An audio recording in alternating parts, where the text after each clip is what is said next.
দর্শক দেখতে পাচ্ছেন এই যে প্রজন্ম টিভির পক্ষ থেকে যে সাংবাদিকরা ঢাকা থেকে ফেনী সোনাগাজী এসেছে শরৎকান্দি এলাকায়, সেখানে ত্রাণ দেওয়ার জন্য এসেছে প্রজন্ম টিভির সাংবাদিকরা। দেখছেন কলার বেহুরা করে বানিয়ে এবং সকলে নিজেদের দায়িত্বে নিয়ে যাচ্ছেন। দেখা যাচ্ছে কুদ্দুস সাহেব, আলাউদ্দিন সাহেবকে দেখা যাচ্ছে, শাহ আলম সাহেবকে দেখা যাচ্ছেন। এখানে সাধারণ মানুষ তাদেরকেও দেখা যাচ্ছে, তাদের মাঝে ত্রাণ বিতরণ করার জন্যই তারা আসলে অনেক পানি ভেঙে তারা কষ্ট করে যেন যারা প্রাপ্য তাদের হাতে পৌঁছায় নিজ দায়িত্বে দেওয়ার জন্য তারা এই পানিতে নেমেছে। আমি নিজেই নেমেছি দর্শক। পরবর্তী আবার নিয়ে যাবো আরেকটি দৃশ্য আপনাদেরকে।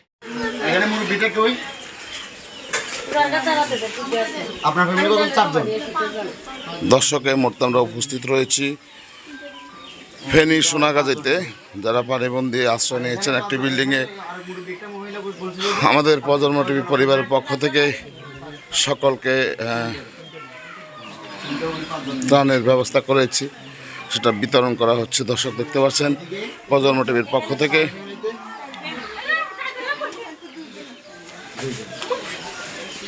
খাদ্য দেওয়া হচ্ছে সকলের হাতে।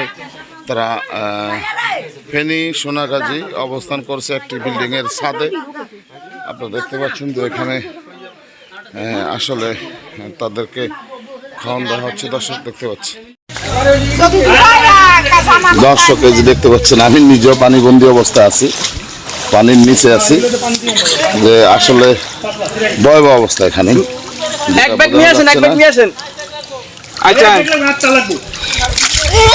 আটটা লাগবে, নয়টা পানিবন্দী অবস্থা আছি। আপনারা দেখতে পাচ্ছেন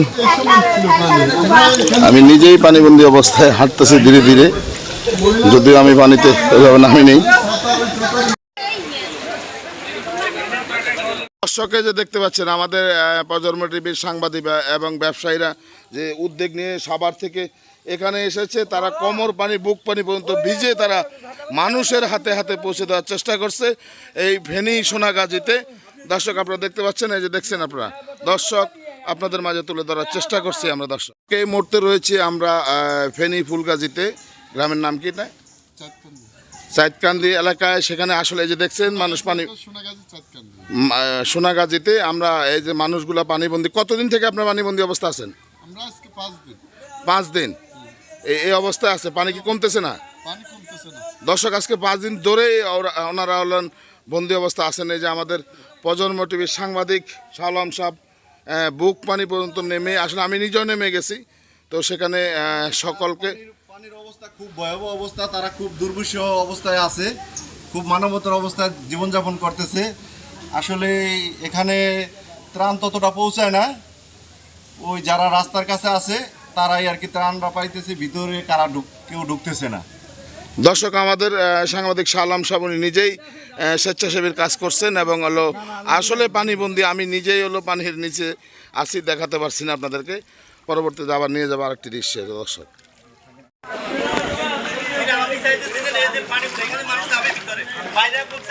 দর্শক দেখছেন এই যে আমাদের সাংবাদিকরা যেভাবে নিজেরাই কষ্ট করে প্রজন্ম টিভির সাংবাদিকরা প্রজন্ম টিভির পক্ষ থেকে যেভাবে ত্রাণ নেওয়ার ব্যবস্থা করেছে। আপনারা দেখতে পাচ্ছেন প্রতিটা সাংবাদিক মাথায় করে নিয়ে কাঁধে করে নিয়ে যারা পানিবন্দী তাদের মধ্যে বিতরণ করা শুরু করেছে। দর্শক দেখতে পাচ্ছেন আমরা আছি এই মুহূর্তে ফেনী সোনাগাজীতে প্রজন্ম টিভি পরিবারের পক্ষ থেকে যে ত্রাণগুলো দেওয়া হচ্ছে এখানকার পানিবন্দী মানুষের মাঝে, সেই বিষয়টি আপনাদের মাঝে তুলে ধরছি। দেখছেন দর্শক প্রতিটা সাংবাদিক আমাদের, ওনারা সবাই মাথায় করে পানির মধ্যে নেমে নিয়ে যাচ্ছে। দর্শক পরবর্তী আবার নিয়ে যাবো আপনাদের।